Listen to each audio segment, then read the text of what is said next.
จังเรา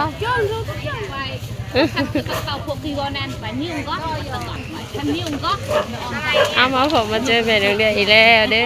ออย่าพาบงจะพาเบื่อกันเด้อทุกคนฝากเป็นกำลังใจในฝากติดตามเนี่ยอยู่ตลาดบ้านแม่น้องเดือนเองทุกคนมาพบมาเจอแต่เศร้าๆมันอยู่เนาะเบิ่งบรรยากาศตลาดนำกันคนหน่อยลายสำใดเพิ่นขายยังแน่ทุกคนแม่เดือนพาไปเลาะบรรยากาศตลาดได้ทุกคน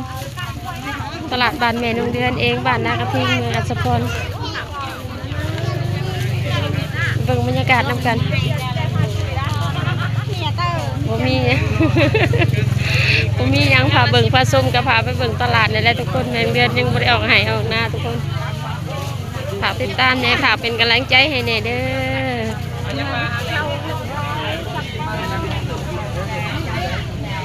เป็นหลายอยู่ได้ทุกคนแม่น้องเดือนสิรีวิวให้เบิ่งแค่คนหลาย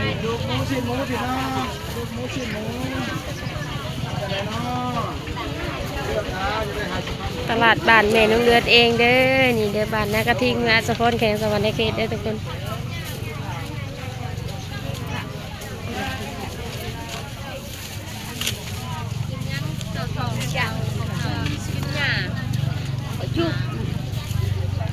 มันปล่อยแล้วกี่พี่โป๊ะโป๊ะหลับในวาย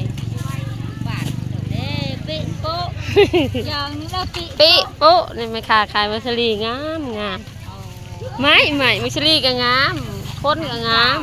เฮ้ยภายในล่ะไปไม่สนใจก็เอาถักมาหาแม่น้องเดือนได้เด้อ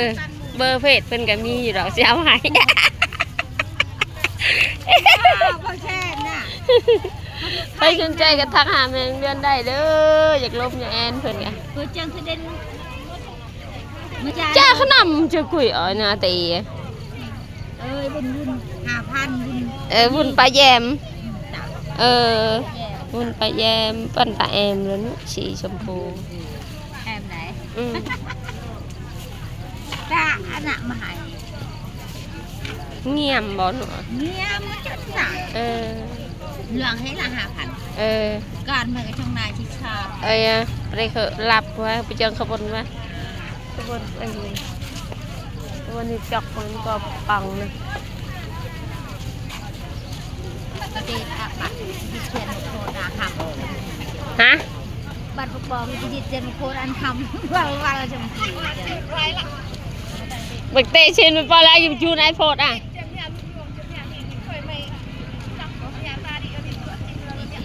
แหล่ระชมแบบจะไหนแบบห้องหมดเลยกี่คือตะเพียมิ้นเหรอคันตะแวลเจอเพียเจอปั้นชวนเอียรีเอลเราจ้องจ่อไม่จ่ออันเราก็ตะเบินบ่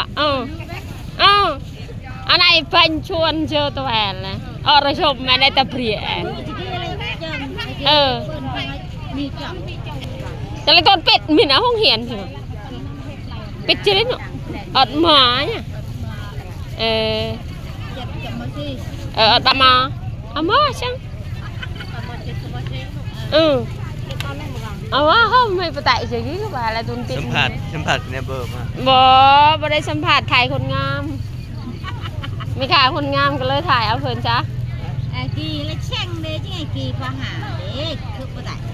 อย่าคือเขาอมเด้อบอกเพื่อนแล้วมีเชนานก็บอกแล้วมีชุกนั่นก็บอกไอ้กับว่าอะไรเตะจึงตรังมาที่จองเท่าไหร่กันหน่อยไหมโอ้ย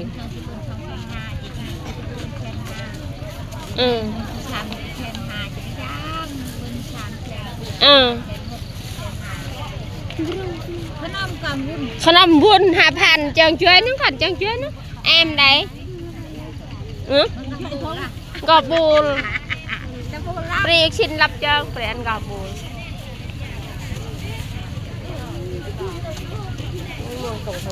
เธอมาเธอปอป้าให้ไปจังจีขบวนไว้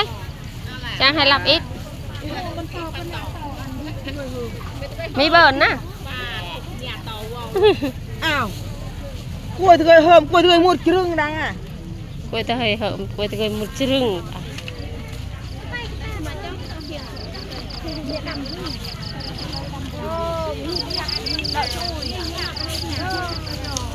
มานอรังดี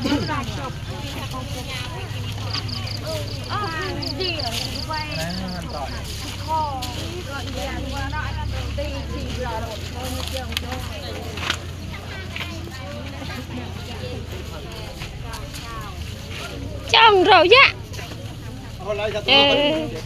ôi thôi ngày ở nó pha riêng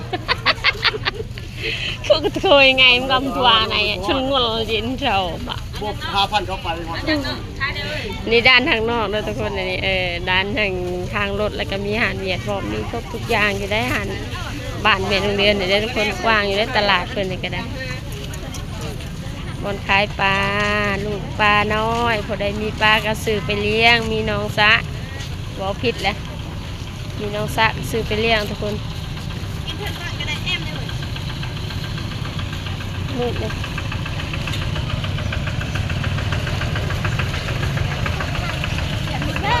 ดูกันอ่ะแม่เดือซื้อกระปุนกันแถมหมดเลยหมดจับเลยเว้ย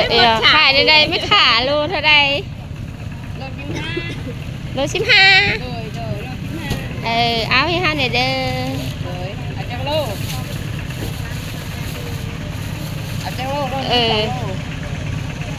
เบอร์ก่อนเอาโล1ไปก่อนเพิ่นติดก่อนเจ้าของงามขปุ่นก็งามขปุ่นมาในบ้านไหนนี่ขปุ่นงามไหมค่ะก็งามขปุ่นก็งาม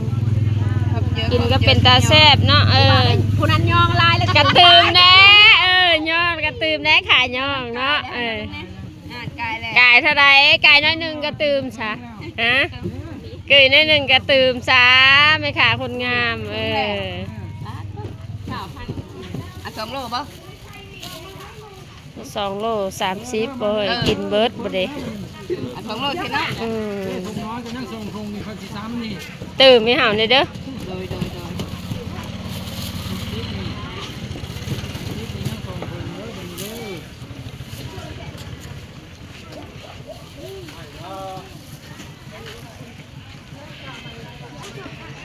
มาเด้อมืดแล้วเสียใจได้มืดแล้วเสียใจเลยเนาะว่าท่านได้ซื้อน้ำซุปอย่างนี้ซื้อไปเฮ็ดน้ำซุปเองเลยมันหลายปานนี้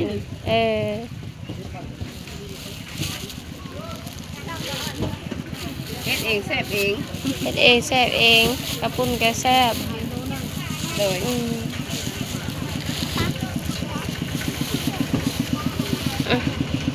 เป็นโรงเรียนเขาลำลาไปก่อนขอจบคลิปเพลงตัวนี้เดี๋ยวไปพบไปเจออีกคลิปต่อไปทุกคน